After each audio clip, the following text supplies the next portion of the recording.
Abril 19, 2023. Sa adlaw nga Miyerkules.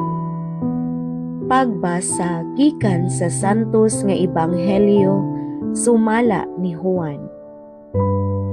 Si Jesus miingon kang Nicodemo, kay gihigugma pag-ayo sa Dios ang kalibutan, ug tungod niini gihatag niya ang iyang bugtong anak aron ang tanan nga motuo kaniya dili mamatay, kundili makabaton hinuon sa kinabuhing dayon. Kay wala ipadala sa Dios ang iyang anak nganhi sa kalibutan aron pagsilot, kundili aron pagluwas niini. Ang tanan nga motuo sa anak dili silutan, apan kadtong dili motuo kaniya gisilutan na, kay wala man siya motuo sa bugtong anak sa Dios. Ug kini mao ang silot.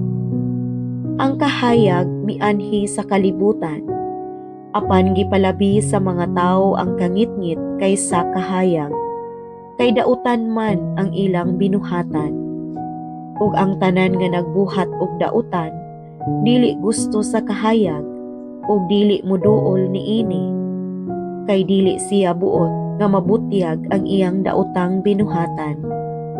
Apan ang magbuhat sumala sa kamatuoran, muduol sa kahayag, aron makita nga nagmatinumanon siya sa Dios.